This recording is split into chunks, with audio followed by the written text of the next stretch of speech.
Okay. we Wait, well, I have to introduce live. yeah. So, welcome to another live of our reading group. Right now, there is just Robbie. We'll wait a couple of minutes to see if anybody else shows up. Alina is showing up, actually, which is good. There we go. So I do not know that the people that were showing up before and they're not showing up anymore, whether they're on YouTube because they're shy or they just dropped out completely. I have no idea what's going on. And let me put the link,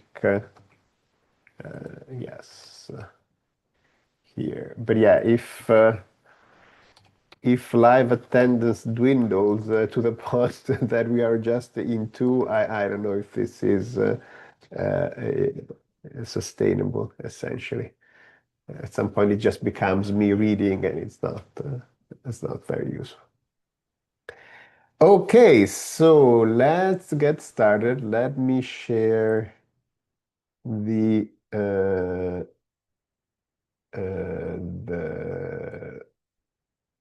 thing here. There we go. Okay, so we had looked at the Lagrangian mechanic part with the weak kinematic equivalence assumption, and we saw things for 1 degree of freedom, and now we are going to look for multiple degrees of freedom. Rob. Multiple degrees of freedom.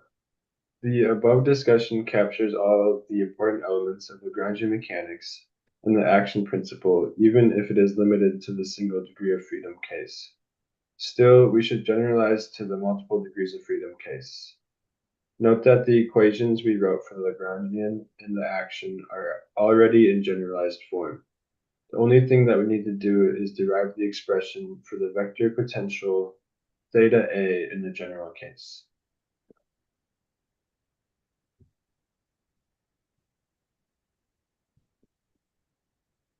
Alina? Yeah. Yeah. If we compare, what was this again? EPS was Let's go back and find out. It was the symplectic form in the extended phase space. okay, standard phase space symplectic, yeah. And the other one is Is a symplectic form in n degree of freedom. So we're comparing this with the other one that has the time components, which means that they have the Hamiltonian inside. okay. To compare some of the forms in different phase space and n degrees of freedom, we find that the non-temporal components of the form are identical. Therefore, we can still understand as quantifying the number of configurations within each degree of freedom and the degree of independence across degrees of freedom, while adding the idea that the displacement field does not contribute new configurations. Mathematically, the displacement field identifies the only direction in which the form omega AB is degenerate. Let us see what the non-temporal components tell us in terms of the potential. And then we have equation 1.117.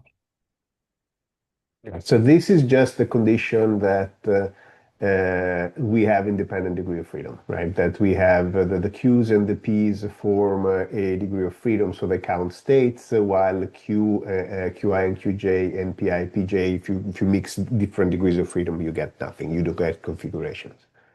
Right.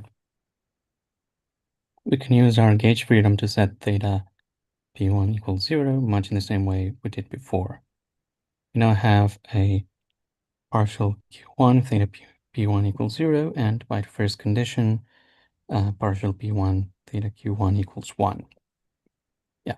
Integrating, we have theta Q1, which is equal to P1 plus G, which is some function of Q1 P on all of the other P's, sorry, QI, other P's, and T, where G is an arbitrary function, which we can set to 0 since it corresponds to choice of gauge. Therefore, we have theta A, which has P1 theta, the remainder thetas of all of the other Q's, 0, and then the remainder thetas of all of the other P's. Right. And the last theta T. Right, theta T, yeah. So we basically fixed the components for the first degree of freedom. Yeah. Note that the components for the first degree of freedom do not depend on the other degrees of freedom. That is, for all I greater than 1, the partial with respect to qi theta q1 equals the partial with respect to pi theta q1 equals 0. But by using condition 1.117, we find that the converse is true as well. The components of all other degrees of freedom do not depend on the first. That is, for all I greater than 1, theta q or partial q1 theta qi equals partial p1 theta qi equals partial p1 theta pi equals 0. I'll continue since that was short. Yeah. We can then use again our gauge freedom with a function that does not depend on the first two variables to set theta p2 equal to 0. And with the same reasoning, we will be able to set theta q2 equal to p2. And then again, find that the first two degrees of freedom do not depend on the others, etc. This will exhaust all degrees of freedom, and we can set theta t equal to negative Hamiltonian as before. This will find 1.101. And 1.01 was this. The fact that the components are just the pi 0 minus h. Okay, so we basically did the same thing that we did for 1 degree of freedom, and we just iterate and you fix the gauge for all the degrees of freedom and you get the expression. Where does the 0 in the middle come from? This one? Yeah. This one is the first 0 of these zeros. So all the theta p components are going to be 0, and all the theta q components are going to be pi. Right? So what happens is that first you do it for the first degree of freedom, so you get a p1 here and a 0 here. Mhm.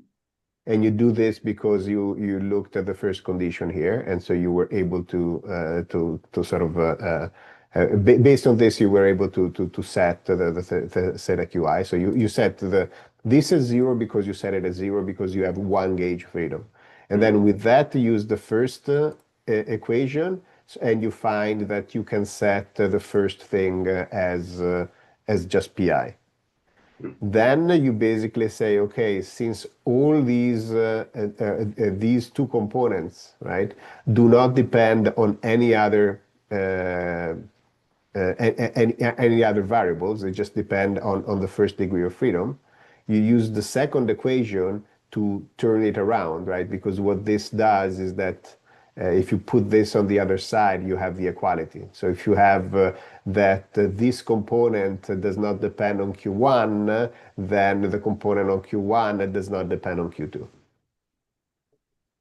And so that allows you basically to say, okay, all these components are now independent from on what happened on Q1 and Q2. So now you can repeat, right? Because you just made the problem smaller of 1 degree of freedom, but you throw it away, and then you repeat. Now you can set the theta P2 to 0, and then find that this has to be P2, and then again you rinse and repeat, and you continue. Okay. And since there are finitely many degrees of freedom, at some point you stop, and then you can just set the theta t as minus h. Right. To recap, what we have found that we have, sorry, to recap, we have found that the expression of the symplectic form in the extended phase space are equivalent to assuming determinism, reversibility, and independence of degrees of freedoms, and is also equivalent to 1.101. Which was the fact that you can set a potential, and the potential has to be of this form. Here it says are equivalent and then is also equivalent. imagine there's a mismatch there. Yes, E is equivalent to assuming these two things, and is also equivalent. Okay, let me make a note. Thanks. Note that the expression of omega AB and theta A are in terms of specific coordinates, while the fact that omega AB is the exterior derivative of theta A instead is coordinate independent. However, there is a characterization of omega AB that is fully coordinate independent. Since omega AB admits a potential, its exterior derivative is 0. We also have that the displacement field identifies the only degenerate direction. That is, if VA omega AV equals 0, then VA is equal to F as A for some scalar function F. Physically, this corresponds to saying that temporal displacement is the only direction that does not provide independent configurations. As we said before, time does not provide new possible configurations for the system. It turns out that these are enough conditions to find canonical coordinates qi, pi, t, such that we can express omega AB as this inflected form in standard phase space. Footnote 30, this result is known as Darboux theorem. Unfortunately, we haven't been able to find a proof that is short and or physically significant, though we suspect such a proof exists. And going back to the text, therefore, the two-form omega AB that quantifies independent configurations is closed, that is, has 0 exterior derivative, and its only direction of degeneracy is identified by the displacement field as A. And this is called DI, independent degrees of freedom, symplectic E. I'm not sure. Extended, the symplectic on the extended phase space. Okay. Is an equivalent characterization of Hamiltonian mechanics in the extended phase space. The above condition must imply both determinism and reversibility and independent degrees of freedom. We can break down the two contributions in the following way. Suppose we have a system with n independent degrees of freedom, meaning the extended phase space is of dimension n equals 2n plus 1. Assumption, determinism, and reversibility tells us we have a way to measure the flow of evolutions over a hypersurface, which corresponds to a n-1 form, omega a1 through a2n, such that SA1 omega equals 0.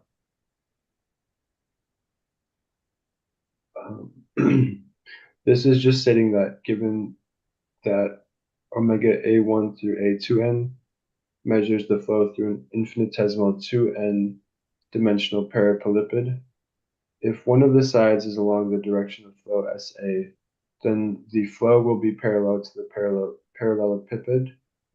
If this space is charted by position, momentum, and time, we can write,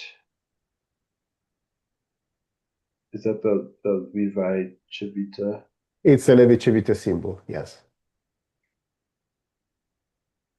So you basically take the volume form of the whole extended phase space in time, and you're contracting the last index with the displacement field. On the right side, we see that we are really integrating the flow SA through the hypersurface defined by the differentials d. How do you say that symbol again? T. T? Xi. C. X. Okay. The differential dCAI, which corresponds to the integral of omega through the hypersurface. Note that under dr, we have one and only one evolution for each state. Therefore, measuring the flow of evolutions is equivalent to measuring the number of states that travel through the surface. So one thing to note again, since this is the Levi-Civita symbol, right? If you contract this with S again, you would have an antisymmetric tensor with a contracted with a symmetric tensor, and you would have the 0. So this is exactly this condition here. You recover it because if you take this and contract it to something else, you're contracting the same vector twice.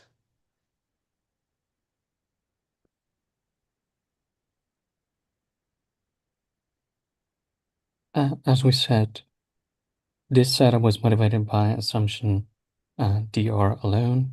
If we add independence of degrees of freedom, then we can write omega as the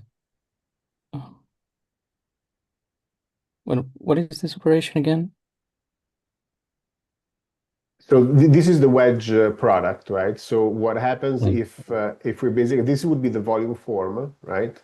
And then if we have the independence of the degree of freedom, we can say, well, the total number of states is the product of the number of configuration of independent degrees of freedom. Right. Right. Right. That makes sense. Yeah. So this tells us the total state count becomes the product of the configurations along each degree of freedom. Geometric and physical understanding of the action and the Lagrangian are the same as in the single degree of freedom case. The action is the line integral of the vector potential theta A, and the variation of the action is minus the surface integral of omega AB between the path and its variation. The only difference is that this corresponds not to the flow of total states, but to the flow of the configurations for a single degree of freedom. Still, the flow is zero, only the path is everywhere tangent to the displacement field as A, and therefore, if the path is an actual evolution of the system. Yeah, so basically the meaning of the action principle, it's the same but once you understand the first degree of freedom, the end degree of freedom is just sort of technical detail to make sure the thing works. But there is nothing, there is no essentially new physics, except the fact that, again, you have to remind yourself that when you're counting states, you're actually counting products of degrees of freedom. So. Full kinematic equivalence and massive particles. In the previous section, we recovered Lagrangian mechanics by formulating the principle of stationary action in Hamiltonian form, and then used assumption kinematic equivalence in form weak kinematic equivalence. What's I and B? I think it's invariant something. No, invertible. No, it's not invertible. There is an invertible relationship between momentum and velocity. Okay.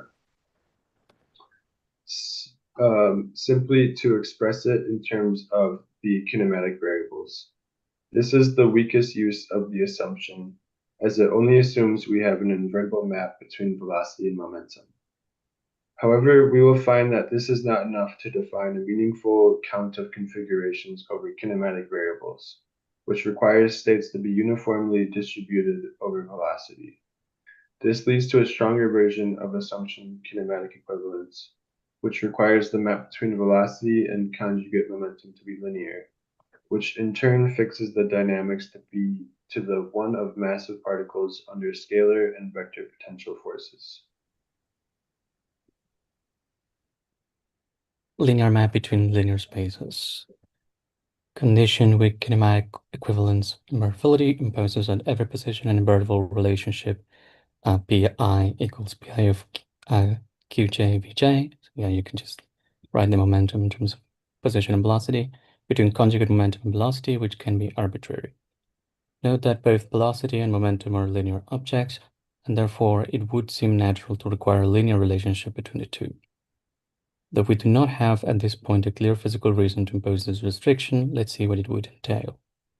If the relationship between momentum and velocity at every point is linear, we have that the Jacobian is only a function of position.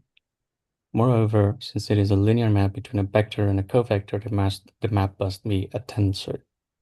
We have partial bi of pj equals some is equal to mgij, where this is this new tensor, where m is a constant that transforms units of velocity to units of momentum, while gij is the actual linear map in terms of spatial coordinates. Since pj is equals to partial vjl, we have this. So it's just substituting, I imagine. Yeah, so you basically take this mgij, which is going to be the partial derivative of p with respect to v, but p is the partial derivative with respect to v of the Lagrangian, and then we can use this to invert the partial derivatives because they commute. So now you basically have the same expression with the index inverted, and so you have, at the end of the day, swapped the indices of the g. Right. Oh, okay. And find that the tensor Gij is symmetric. If we integrate equation 1.1 to 22, we have Pi equals M Gij Vj plus Qai, where Ai are arbitrary functions of position and Q is an arbitrary constant. So Gij and Ai are functions of position only. We can see that if we fix position, the relationship is a line, where M Gij is the slope and Ai the value of momentum for zero velocity. Note that Vi is dtqi equals partial of Pi of the Hamiltonian, right, equals 1 over M Gij Vj minus Qaj. We integrate, we find this, which is Hamiltonian equals 1 to M Pi minus Qai Gij Pj minus Qaj plus V. So yeah, this is starting to look like Hamiltonian for mass particle under vector potential forces. Where V is yet another arbitrary function, this is exactly Hamiltonian for a massive particle under scalar and vector potential forces. M is the mass, Gij is the metric tensor, Q is the charge, A is a vector potential, and V is the scalar potential. Footnote 31. Note that we have not separated the charge from the potentials. Back to the text. Therefore, we saw that imposing a linear relationship between velocity and conjugate momentum gives us a mass of particles under potential forces. Okay, question from the chat. Should we understand Gij as a metric tensor or just as some symmetric? The point is that we basically see later that it's a metric tensor because it has the right property if you just restrict yourself to space. The cool thing is that the way that we're defining it is just the map between the velocity and momentum. So the point is that the metric tensor just arises from the assumption.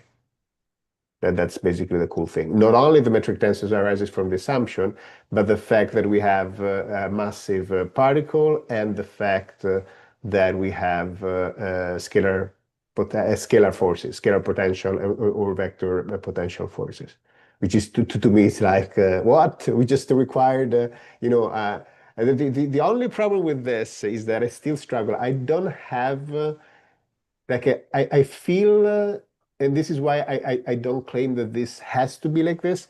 I don't know whether it could be in principle possible to have a nonlinear relationship between the velocity and the conjugate momentum, given that they're both linear quantities. I don't have a grasp of if something really, really bad happens, or it would be kind of okay. That's the part that I don't fully grasp.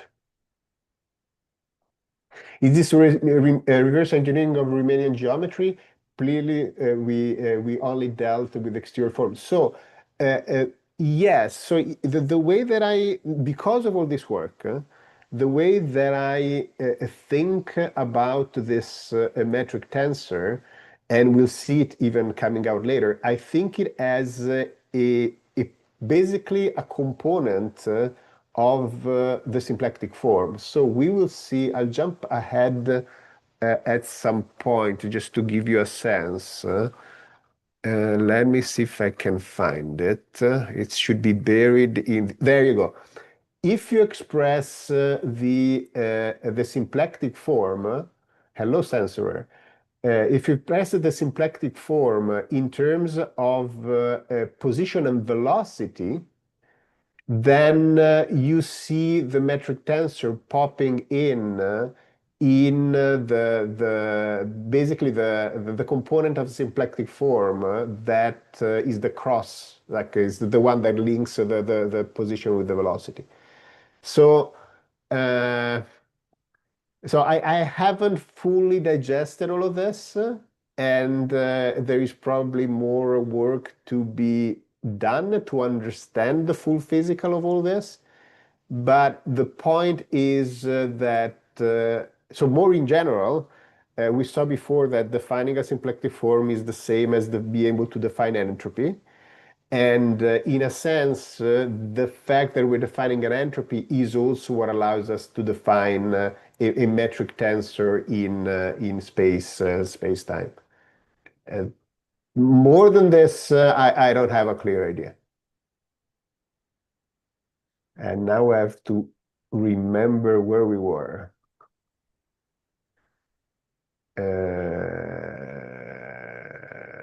There you go.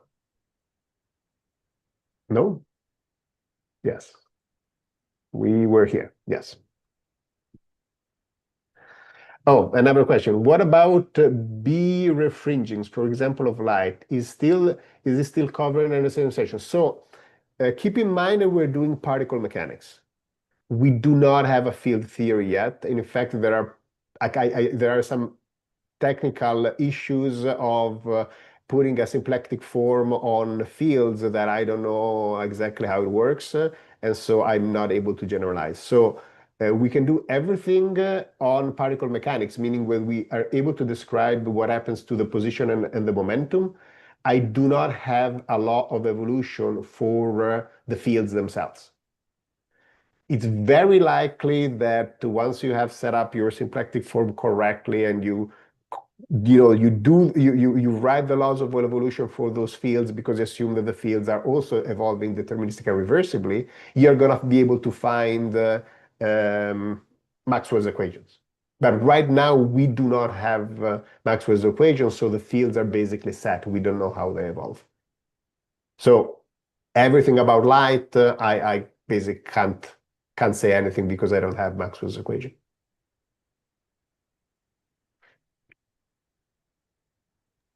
Okay, should I continue? Think so. Conversely, if we start by imposing the above Hamiltonian for massive particles under potential forces, we find a linear relationship between conjugate momentum and velocity. Therefore, there is a linear relationship between conjugate momentum and velocity. What is F in FKE? Full kinematic equivalence. And condition, the system under study is a massive particle under scalar and vector potential forces are equivalent. At this point, having seen enough of reverse physics, it should be clear that this can't simply be a coincidence and it warrants more exploration. Recall that in 1.92, we saw that the Jacobian determinant of the transformation from state variables to kinematic variables was equal to the Jacobian determinant of the relationship between velocity and momentum. Since mg is the Jacobian between velocity and momentum, we find partial pi vi equals 1 over mg, it's a superscript, and the determinant of the Jacobian ends up being 1 over m times the determinant of the metric tensor. Yeah. And so m just arose as for unit conversion? Yes, it's a unit conversion. Yeah. Okay. And it takes the form of mass. Yeah. It will be a mass. It's one of those things, right? We really haven't set units, so it really depends on what to use,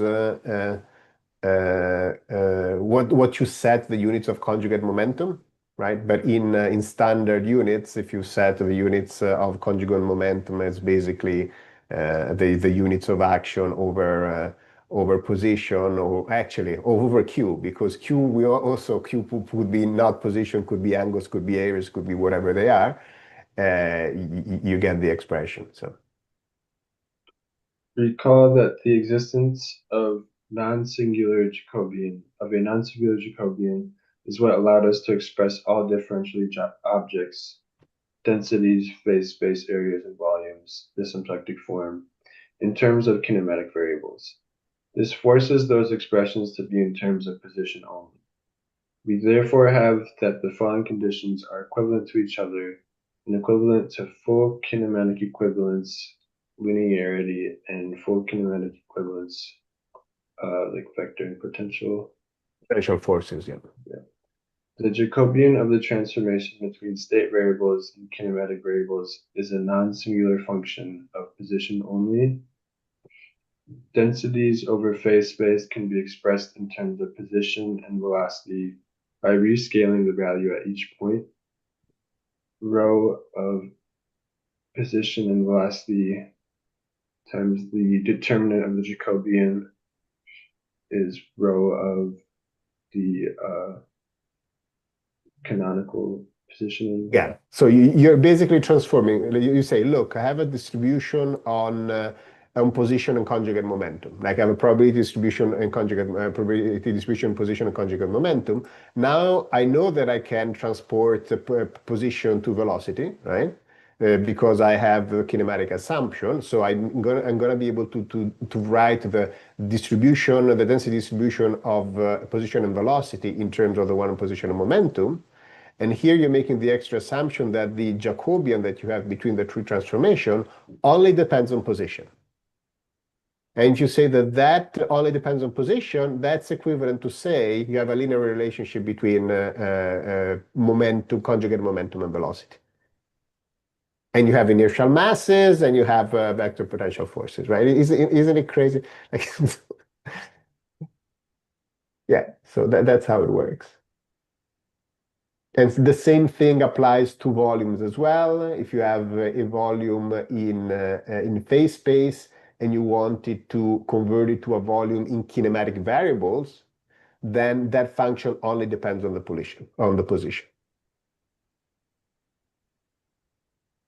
And lastly, the symplectic form omega AB can be expressed in kinematic variables, and its components are a linear function of velocity.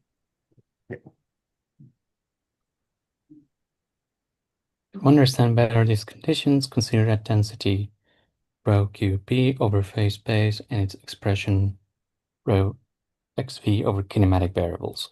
Since there is a factor of a Jacobian determinant between the two, if the density takes the same value between two states as expressed in position and momentum, the density as defined over position and velocity will not necessarily have the same value. Position and momentum have a special property in that the density of states is uniform in terms of those variables.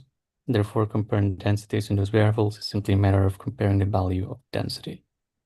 Canonical coordinates are exactly those state variables for which this property holds. While kinematic variables are, in general, not canonical, the linearity between velocity and momentum imposes a lesser version of this property. It makes it so that, at least at the same position, we can compare areas and densities. Therefore, if density for two different values of if the density, imagine. Yes, if the density. For two different values of velocity at the same point matches is rho xv at some position and velocity equals to rho xv at some the same position with a different velocity. Yeah. Then we really have the same density of states. Therefore, density expressed in velocity at the same position is proportional to the density over states. Is another equivalent condition. Right. In this formulation, one starts to wonder whether the lack of this property would make physical sense.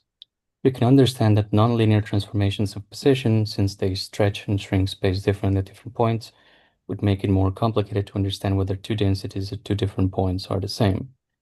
On the other hand, velocity is defined locally over infinitesimal changes of position, therefore nonlinear changes in velocity do not arise when changing units into coordinates. Mass, mass and inertial frames. Another way of looking at it is the following. Suppose we have a density rho of Q and P defined over a region of phase space that is constant along momentum. That is, rho of Qi Pj1 equals rho of Qi Pj2 for all Pj1 and Pj2. Assuming we have a linear relationship between momentum and velocity, we have rho xv of x position I and velocity j1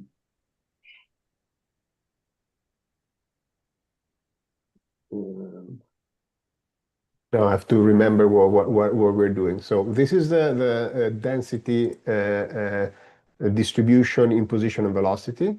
We are changing variables, so we get the Jacobian in front, and then we are substituting the velocity as expressed in and yes, this is the momentum expressed in velocity and position. And then what we're doing here is we're using the fact that the distribution in momentum is the same, so that now we have the equality between these two things, and then we show that we have the same value for the distribution in position and velocity. Okay. Yeah, that makes sense. And then there is what we're doing is actually given by the next sentence. So. Would it be more clear to have where it says that is rho of qi pj1 equals rho of qi pj2? Would that would be like rho subscript qp?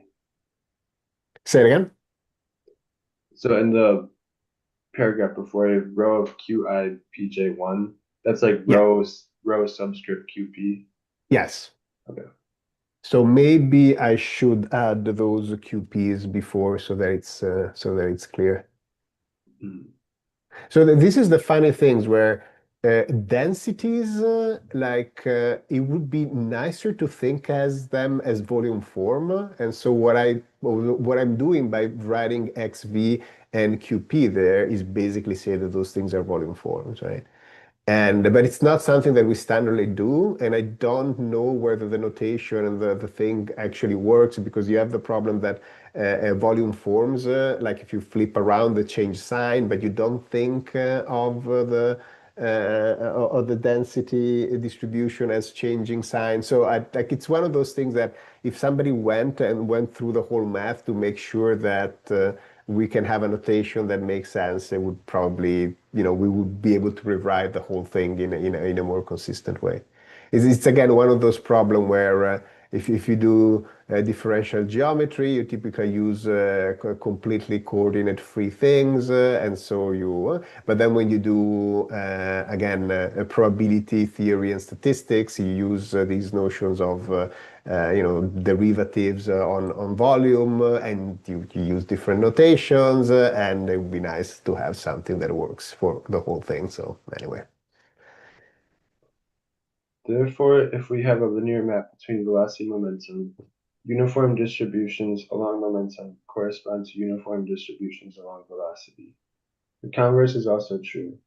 If uniform distributions along momentum correspond to uniform distributions along velocity, then the Jacobian of the transformation cannot depend on either, and it must depend on position only. Therefore, uniform distributions along momentum correspond to uniform distributions along velocity. Is another equivalent characterization of full kinematic equivalence linearity, like linearity of the map between. Yeah, the linearity of the map between conjugate momentum and velocity. Failure of this condition, then, would mean that physical states are not uniformly distributed over velocity at the same position, and some velocities correspond to higher state densities than others. This does not sound like something that would mesh well with the principle of relativity. We can go one step further.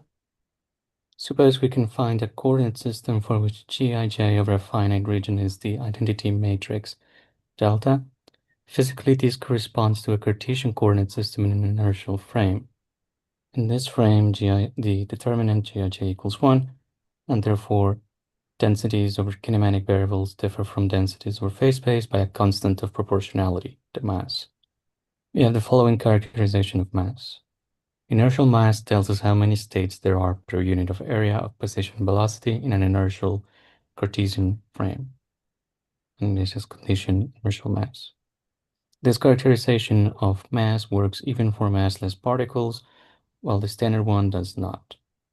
In fact, if we define mass to be the resistance of a body to acceleration, we would expect a zero mass body to be extremely easy to accelerate. Well, this is not the case. A massless particle travels at the same constant speed. On the other hand, as we saw before, massless particles do not satisfy kinematic equivalence, and therefore this state cannot be reconstructed from position and velocity, whereas position and velocity correspond to zero states. So why are more massive bodies harder to accelerate? The more massive the body, the more states per unit of velocity, and therefore reaching the same velocity means going through more states. If we understand force as a change of state per unit time, then we have an intuitive explanation that matches the new characterization. That's really cool. Yeah, I still don't know the link between inertial mass and this is defined and gravitational mass. That's the thing that I feel that I'm like going in circle around it, but I still haven't found it. Note that we've focused on Cartesian coordinates, not just inertial frames. That is not a coincidence. The motion for a free particle, this should be singular for a free particle. Oh, yeah. Where a free particle appears linear and uniform only in these coordinates. That is, trajectories obey the linear expression xi equals vit plus x naught I only in Cartesian coordinates. The first law of Newton, the fact that in an inertial frame a body travels in linear and uniform motion, implicitly implies the ability to use Cartesian coordinates. Yeah. But in light of what we have seen before, it also implies the existence of mass. In fact, we can, in true reverse physics spirit, turn this on its head. Suppose that the notion of free particles is linear and, motion, not notion. Suppose that the motion of free particles is linear and uniform. The velocity will remain the same along an evolution. The distance between two particles moving at the same velocity along the same line will also remain the same. Therefore, consider the plane charted by position and velocity along a particular direction. Take a parallelogram where two sides are at constant velocity. Its area will be the length of those sides, delta x, times the height, which will be given by the difference in velocity, delta v. As time evolves, the sides at constant velocity will remain at the same velocity. The parallelogram will remain a parallelogram with the same height and base. The area is conserved. Now, clearly this is a deterministic and reversible system. Position and velocity identify all states and already provide an area that is conserved over time. It must be then that the count of states is proportional to the area in position velocity, and therefore we have the relationship pi equals mbi. In other words, once we assume the existence of inertial frames, we already implicitly introduce the idea of inertial mass as characterized above.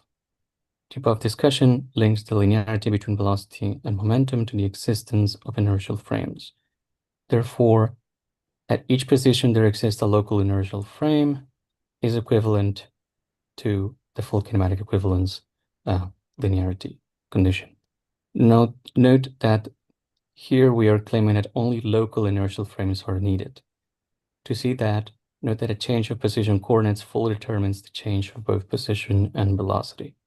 Therefore, a change of coordinate can neither introduce nor remove a velocity dependency from the expression partial VIPJ if partial VIPJ equals mgij has no velocity dependency.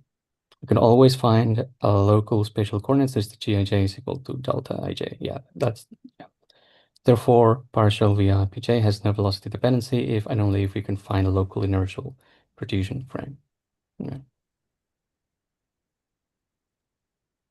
So we found that full kinematic equivalence linearity is linked to inertia and the existence of inertial frames.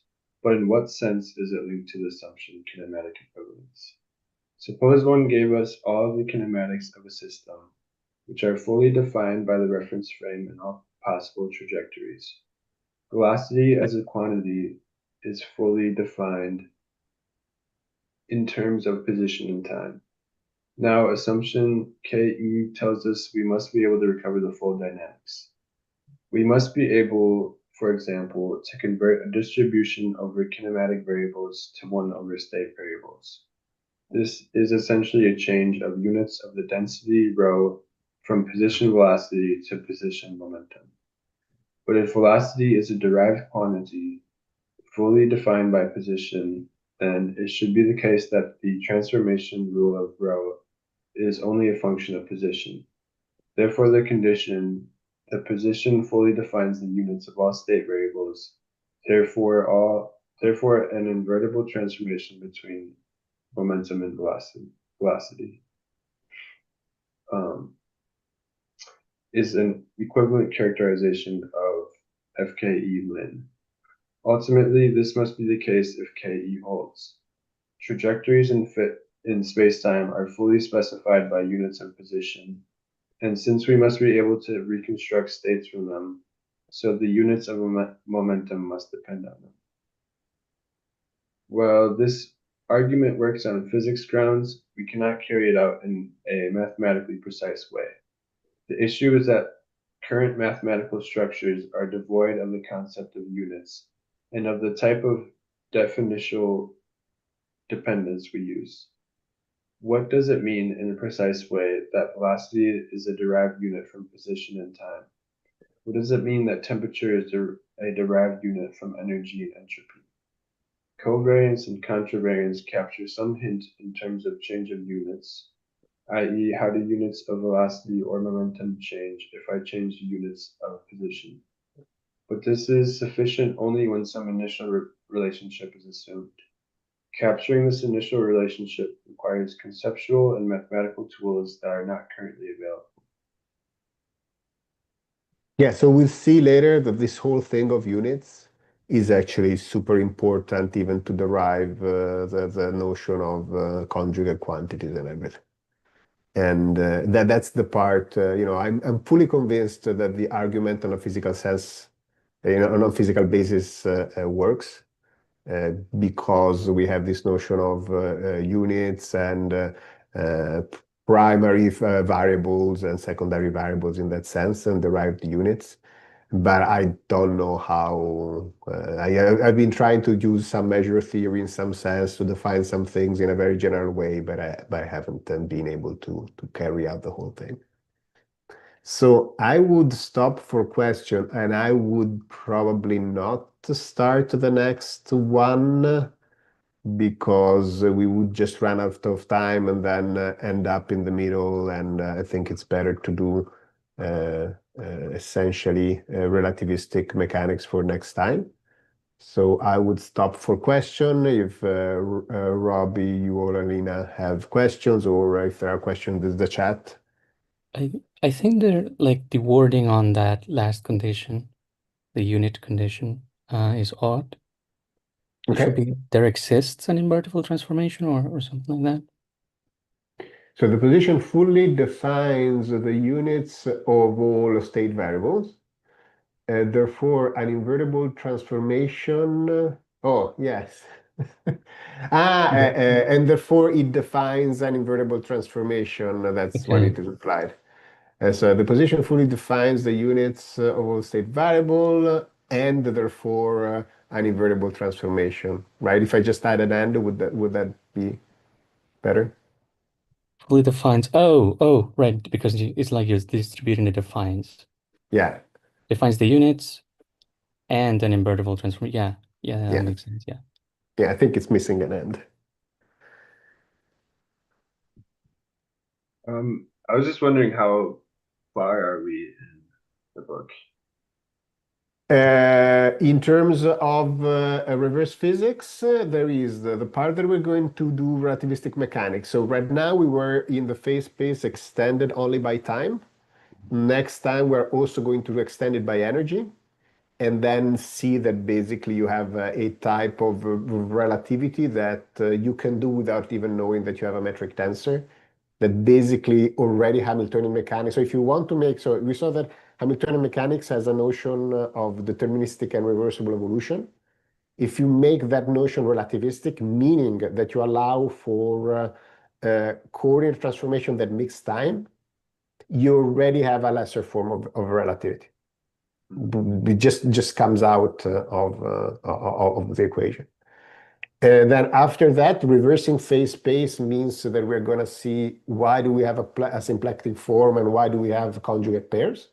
And it's all going to be about units.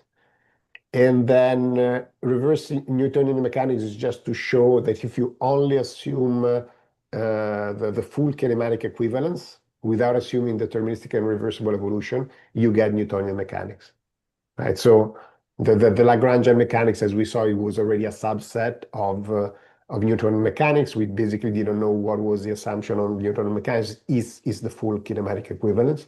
And we already saw a hint here because the assumption of full kinetic equivalence gives you a notion of mass of inertia, and that comes from the fact that you can look at the trajectories and understand what's going on. And then there is the notion of directional degree of freedom, where we basically see that if you want to have an independent degree of freedom that tracks a direction in space, that has to be three-dimensional. Like you have to be a direction in three space. So there is a strong arguments as to why three-dimensional space is the only space where we can actually describe things. And then infinitesimal reducibility is bringing together the fact that why do we even have a manifold to begin with, right? So if I have a manifold and then I want independent degrees of freedom and so on, I'm going to have a symplectic form to be able to count states and so on. And then the question is, why do I have a manifold, to begin with? And that's the assumption of infinitesimal reducibility. So that's basically it. After that, we are done with classical mechanics, and then if you guys want, we can continue with the more the physical mathematics is the part that starts from scratch. If you guys are interested, we can do that, or we can stop. We'll see what we do when we end. It would probably gonna be, let's say, at least 1, 2, 3, 4, 5. So it's gonna bring us up to the end of the year, essentially, and then with the new year we decide what to do. Question from the chat from Julius: Are sizes of count of states for particle of different masses different? Is the same only when the mass and velocity is taken together as momentum? So that's exactly where the mass comes in. So when you count states, you count them in terms of position and conjugate momentum, right? So the same cell in position of conjugate momentum gives you the same number of states, regardless of what mass you have. If you're taking cells of position and velocity, and the mass is different, then you're gonna get a different value. So if you have a higher mass, right, for the same interval in velocity, you're gonna get a bigger interval in conjugate momentum, and therefore you're gonna have more states. So this is the idea that the mass is really essentially counts how many states you have per unit of velocity. So if you want to increase the velocity for a unit, if you have a bigger mass, you have to go through more states, so then you have a lighter mass. Yep. So also going back to gravitational mass, gravitational active and passive masses are of different kinds. They're inertial masses. We can treat them equally really after experiments. What do you mean by gravitational active and passive mass? You mean the one that generates the fields and the one that is acted upon by the field?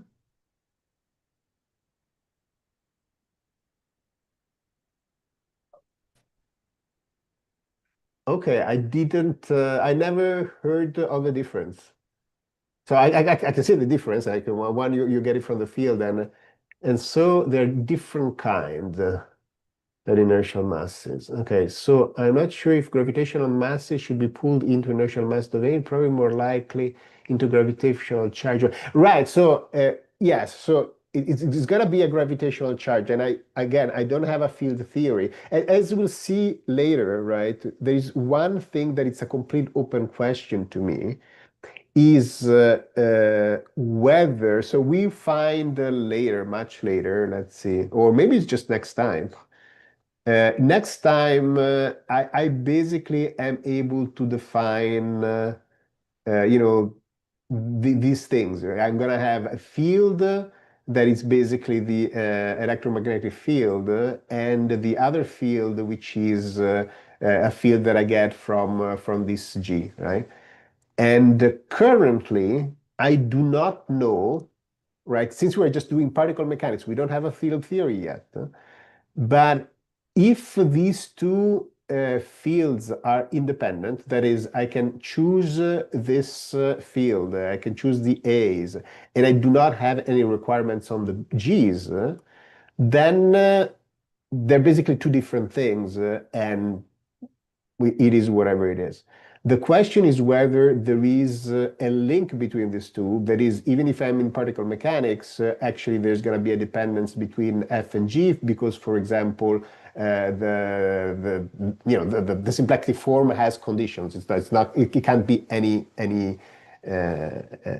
form. It has to be closed. Right? It has to be closed, and in some sense, there is a coordinate system in which the form is invariant. Because if you take Darboux coordinates, then you can make the thing invariant. So. One of the open questions that I have is whether these two fields are independent, and if they are independent, then it means that the gravitational field that this thing would experience in terms of its position momentum would be linked to the to, to the force, right? So they wouldn't be independent. So that basically would be a hint. Oh, whenever you have some type of field, you actually have to put in the metric as well. There is a relationship between the two. But I don't have a relationship between this M and this G or GA. So those two things, I think there are in some sense, well, they're not really independent, right? Because if I increase this, so then the determinant of G have to go down. So I really don't know. It's something that I still mesmerized by this.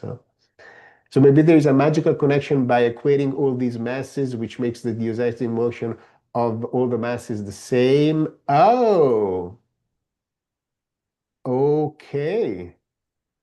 I didn't think about that. Okay. Yes. Like suppose that like this is basically just one particle. Like suppose that I have two particles, and then two particles would have a different mass. What would happen in that case? And then the fact that they have to go, yeah, as I said, there are probably a lot of things that needs to be explored here. I don't know. At some point, my knowledge stops. But these are the type of things that exactly we should think about.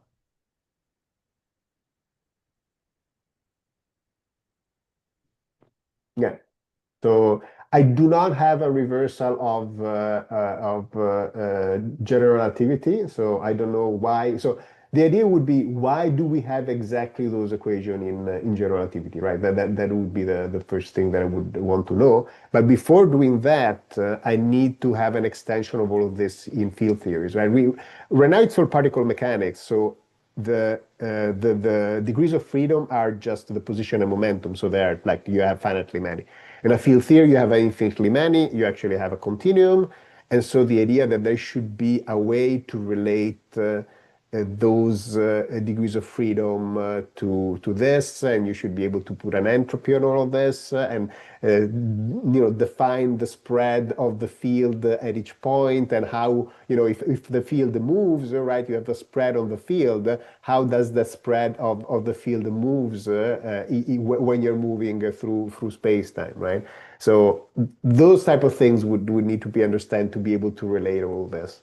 And I'm pretty sure that once you get all of these geometrically thought out and you understand, I think all these questions are gonna have a simple solution.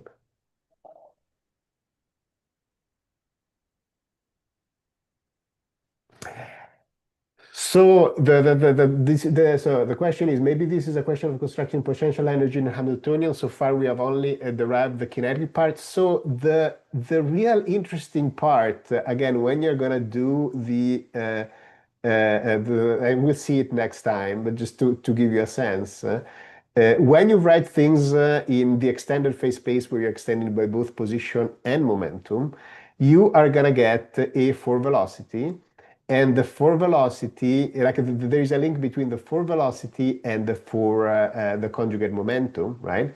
And so you see that this is your for velocity, this is your for momentum, and you can express your for velocity as essentially the P minus QA, right?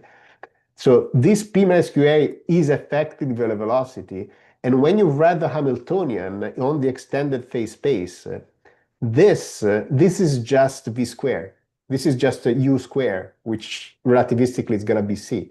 So what happens when you do things correctly, you don't use the Hamiltonian anymore. You use what is called the Hamiltonian constraint. And the Hamiltonian constraint is really just the kinetic velocity, because inside the kinetic velocity, inside the velocity, you already have actually all the potentials.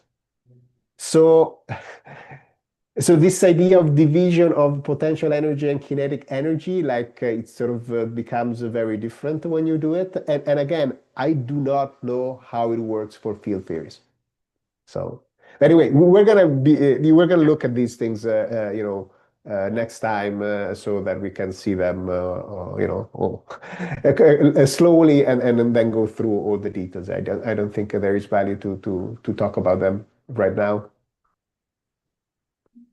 But yes, so there is, if people again want to help extend all this thing, there is work to be done, and there are still questions that needs to be answered. So yeah.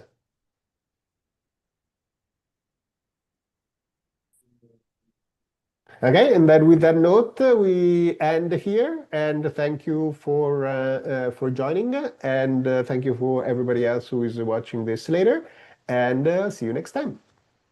Bye. Bye-bye.